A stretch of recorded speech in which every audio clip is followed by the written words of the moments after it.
السلام علیکم ورحمۃ اللہ وبرکاتہ۔ اچھا، یہاں پہ نا آپ نے معصومانہ سوال کیے۔ یہ سوال آپ کے ساتھ کم سے کم میں نہیں سمجھتا کہ جچتا ہے، کیونکہ آپ قرآن و حدیث کا مطالعہ کرتے ہیں۔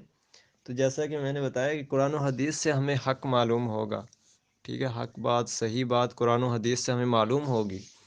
اب اس کے بعد فرقوں کو اور لوگوں کو اس پر پرکھا جا سکتا ہے، ٹھیک ہے۔ آپ یہ کہہ رہے ہیں کہ ہاں، ایک عام بندہ جس کو نہیں علم کہ وہ کیا کرے، وہ کیا نہ کرے، کس کو اختیار کرے، کس کو نہ اختیار کرے، اس کو یہ کہا گیا کہ تم علم حاصل کرو، تم دین کا شریعت کا علم حاصل کرو، یا علم حاصل کرنا ہر مسلمان پر فرض ہے۔ مسلمان میں پھر عورت بھی آ جاتی ہے۔ اب کتنا علم کہ وہ اپنے عقیدے کو درست کر سکے، مطلب کہ بھائی جان، میں یہ سمجھتا ہوں کہ آپ کے پاس جتنا علم ہے نا، آپ سے اتنی ہی پوچھ ہوگی۔ آپ کوشش کرتے رہیں، جدوجہد، مسلسل جدوجہد کرتے رہیں، علم حاصل کریں، حق کے متلاشی بن کر رہیں، ٹھیک ہے۔ ابھی آپ کے نزدیک حق یہ گروہ ہے تو اس کو اختیار کر لیں، ٹھیک ہے، یعنی کہ اس کو صحیح سمجھیں، اس کو اگر آپ صحیح سمجھتے ہیں تو پھر اس کو صحیح سمجھیں۔ ابھی تک جیسے ہی آپ کے اوپر قرآن و حدیث سے کچھ مزید آیات احادیث واضح ہو گئی کہ نہیں، یہ عقیدہ تو باطل ہے، لیکن آپ نے دیکھا کہ یہ عقیدہ تو اس گروہ کا ہے، اس فرقے کا ہے، تو آپ اس کو چھوڑ دیں، آپ دوسری جماعت کو تلاش کریں، حق پر قائم رہنے والوں یا صحیح جو جماعت ہے اس کو تلاش کریں، ٹھیک ہے۔ اگر نہیں مل رہی تو پھر وہی حدیث ہے کہ اپنے آپ کو علیحدہ کر لو ان لوگوں سے جو کہ باطل پر ہیں، یا کوئی امیر نہیں ہے، یا حق پر قائم نہیں ہے وہ کوئی بھی گروہ، تو اپنے آپ کو علیحدہ کر لو ان سے، چاہے تم پھر پتے کھا کر ہی زندگی گزار دو اپنی۔ تو کہنے کا مقصد یہ ہے کہ سب سے پہلی بات تو یہ کہ قرآن و حدیث کا مطالعہ کرنے والا شخص وہ کبھی بھی ان سوالات میں نہیں پڑتا کہ حق کیا ہے، کون سا فرقہ، دیوبندی ٹھیک ہے، بریلوی ٹھیک ہے، اہل حدیث ٹھیک ہے، کون سا فرقہ ٹھیک ہے۔ نہیں، یہ سوال تو اس کے ذہن میں پیدا ہی نہیں ہو سکتا۔ اس کے پاس ایک معیار بن چکا ہے کہ یہ شرائط ہیں، ان شرائط پر جو فرقہ یا جو جماعت یا جو گروہ اترتا ہے تو وہ کامیاب ہے۔ بس میں اس کو صحیح سمجھتا ہوں۔ وہاں میں اپنی بیٹی کا رشتہ دوں یا ان سے تعلقات بناؤں تو ٹھیک ہے، مجھے کوئی مسئلہ نہیں ہوگا، لیکن آپ فرقوں کو کیوں دیکھ رہے ہیں کہ وہ صحیح ہے، یہ وہ صحیح ہے، یہ وہ صحیح ہے؟ جیسا کہ میں نے گزشتہ آڈیو میں بھی یہ بیان کر دیا کہ حق کو جاننے کے بعد فرقوں کو پرکھیں، نہ کہ فرقوں کو دیکھ کر آپ حق کو تلاش کریں۔ نہیں، آپ ایک فرقوں کو دیکھیں گے، اس کو سارا کھنگال لیں گے، پھر دوسرے کی طرف جائیں گے، پھر اس کو سارا کھنگال لیں گے، کیا تیسرے کی طرف آئیں گے؟ 73 فرقوں کا آپ اس طرح سے مطالعہ کرتے رہیں گے؟ نہیں نہیں، یہ درست نہیں ہوگا۔ آپ حق کو دیکھیں، حق کو معیار بنائیں، قرآن و سنت کو، قرآن و حدیث کو، ہدایت یافتہ خلفائے راشدین کی سیرت کو، اس کو مضبوطی سے تھام لیں، پھر ان فرقوں کو پرکھیں کہ یہ بھی باطل ہے، یہ بھی باطل ہے، یہ بھی باطل ہے۔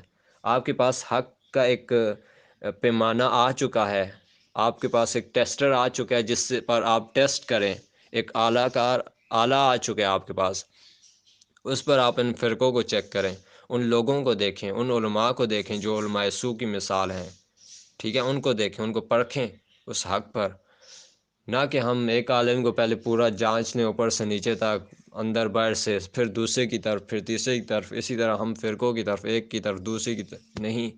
آپ کے پاس ایک چیز بتا دی گئی رسول صلی اللہ علیہ وسلم نے کہ قرآن اور حدیث، قرآن سنت، قرآن اہل بیت، قرآن یہ ہدایت یافتہ خلفائے راشدین، یہ بتا دیا گیا، ٹھیک ہے، ایک آلہ، ایک پیمانہ آپ کو دے دیا گیا، اس میں جو فرقہ فٹ آتا ہے، جو جماعت فٹ آتی ہے، جو بندہ فٹ آتا ہے، جو عالم دین فٹ آتا ہے تو ٹھیک ہے، نہیں آتا تو پڑے ہو۔ ہمارا اپنا ایک معیار ہے اس کو پرکھنے کا، اپنا نہیں بلکہ اللہ کے رسول کا دیا ہوا، ٹھیک ہے۔ تو میں نے کہا کہ یہ سوال اس شخص کی طرف سے بنتا ہی نہیں، یا اس شخص کے ذہن میں یہ سوال پیدا ہی نہیں ہوتا جو قرآن و حدیث کا مطالعہ کرتا ہے، یا رسول صلی اللہ علیہ وسلم کی سیرت کا مطالعہ کیا ہوا ہے، جس نے رسول صلی اللہ علیہ وسلم کے صحابہ اکرام کی سیرت کا، اہل بیت کی سیرت کا مطالعہ کر رکھا ہے جس نے، اور علم حاصل کرنا تو ہر مسلمان پر فرض قرار دیا ہے، اور کل قیامت کے دن جو سوال ہوگا وہ کیا ہوگا؟ جتنا علم تھا اس کے مطابق عمل کیا یا نہیں کیا؟ اللہ تعالیٰ ہم سے یہ نہیں پوچھیں گے کہ تم اس جنتی فرقے تک پہنچ کیوں نہیں گئے۔ اللہ تعالیٰ یہ پوچھیں گے کہ تم میں جو جتنا معلوم ہو گیا تھا کہ حق یہ ہے وہ نہیں بھی تھا، تم میں تو اتنا معلوم ہو گیا تو اس طرف تو جاتے۔ ٹھیک ہے، تو بس یہ اتنا سا اس کا جواب ہے۔ جیسا کہ آپ نے مزید یہ بتایا کہ فلاں فرقہ شرک میں مبتلا ہے، فلاں بدعات میں مبتلا ہے، فلاں یہ عقیدہ رکھتا ہے، فلاں وہ عقیدہ رکھتا ہے، تو آپ ان فرقوں کے چکروں میں کیوں پڑ رہے ہیں؟ آپ کو تو چاہیے کہ آپ قرآن و سنت کا حدیث کا مطالعہ کر لیں۔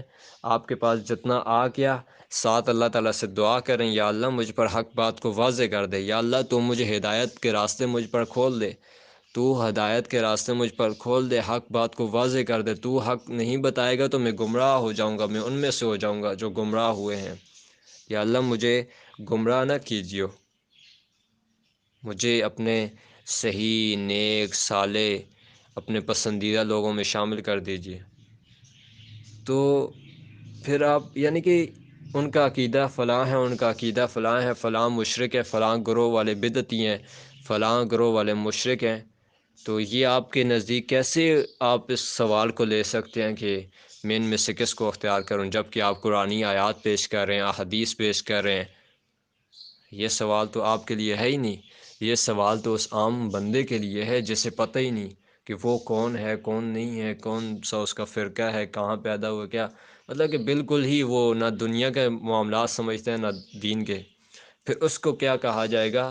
علم حاصل کرو۔ کون سا علم؟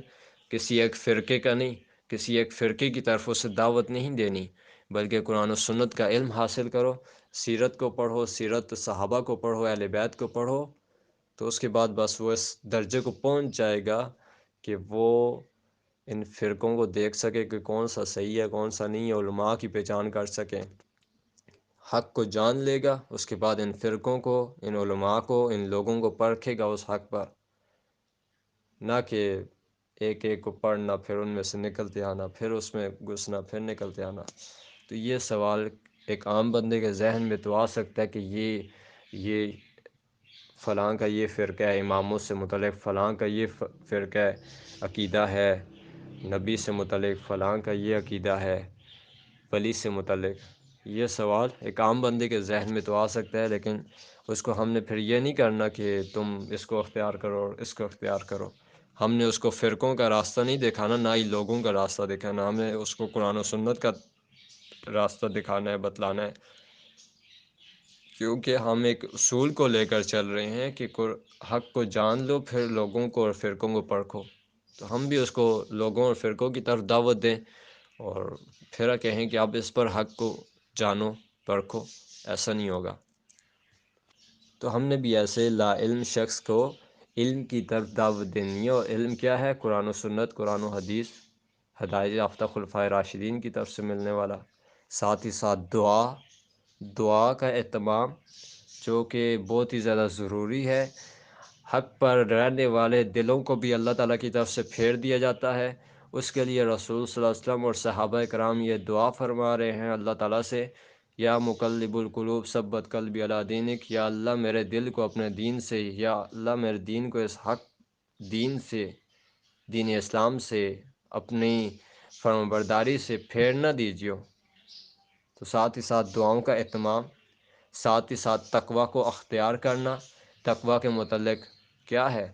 تقوی کے متعلق یہ آیا کہ اگر تم اللہ کا تقوی اختیار کرو، اللہ تعالیٰ تم پر حق کو واضح کر دیں گے، ہدایت کے راستے کھول دیں گے، اللہ تعالیٰ تمہارے دل کو وہ صلاحیت سے نوازیں گے، اس صلاحیت سے نوازیں گے کہ تم صحیح اور غلط میں فرق کر سکو گے۔